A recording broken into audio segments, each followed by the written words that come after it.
Hello friends, हम लोग अपने यहाँ जो चैप्टर है 6 चैप्टर जिसमें स्टाफिंग की बात कर रहे थे, उसी में जो नियुक्तिकरण प्रक्रिया है इसमें कौन कौन से चरण होते हैं हम लोग कई बार बात कर चुके हैं। थोड़ा डिटेल में बात करेंगे, लेकिन जो भूमिका है वो अपनी बन चुकी है, इसलिए इसको थोड़ा तेजी से देख लेंगे। ठीक है, बात बहुत सारी करेंगे लेकिन फटाफट करेंगे क्योंकि बहुत चीजें आसान है ना, तो समय इसमें ज्यादा लगाने की आवश्यकता है नहीं। Stages in the staffing process, नियुक्तिकरण प्रक्रिया में कौन कौन से चरण होते हैं।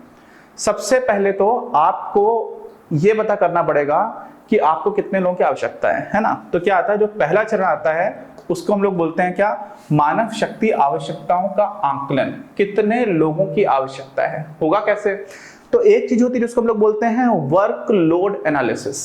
वर्कलोड का मतलब क्या हुआ कि कितना वर्कलोड है भाई, आपको काम करना कितना है। और दूसरी होती है वर्क फोर्स एनालिसिस, कि आपके पास कितनी वर्क फोर्स है।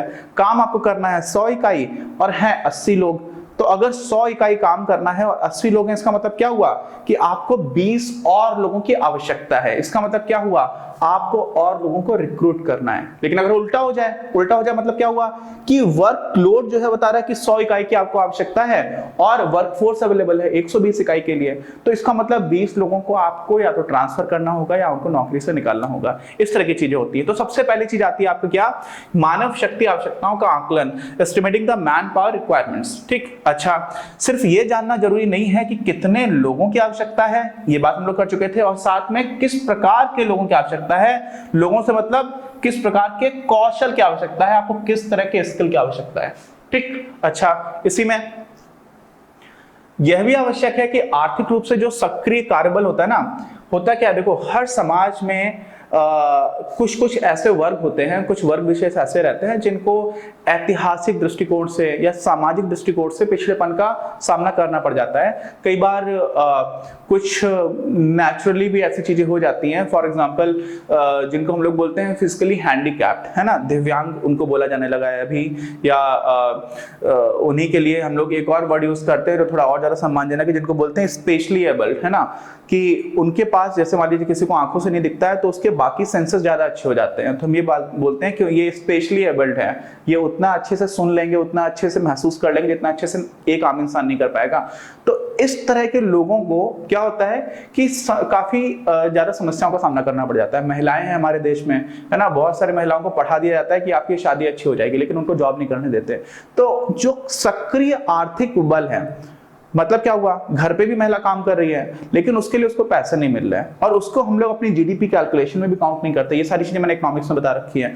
तो होता क्या है कि जो सक्रिय आर्थिक जो बल है, लेबर फोर्स है, उसमें इन लोगों का पार्टिसिपेशन बढ़ाया जाए, ये हमारे एक पूरे समाज की ही सामाजिक दृष्टिकोण से एक इंपॉर्टेंट कोशिश रहती है। ठीक, तो इसमें क्या हो जाता है, हम लोग कोशिश करते हैं कि जो महिलाएं हैं, है ना, पिछड़े समुदाय के लोग हैं, विशेष आवश्यकता वाले लोग हैं, ऐसे लोगों को क्या है, जो शारीरिक क्षमता वाले लोगों को, हम लोग विशेष आवश्यकता वाले लोगों को बोल देते हैं कि उनको स्पेशल तरह की नीड है, उनको भी प्रोत्साहित किया जाए ताकि वे भी हमारी संस्थाओं में या संगठन में उत्तरदायित्व जो पद है उनके ऊपर नियुक्त हो सके।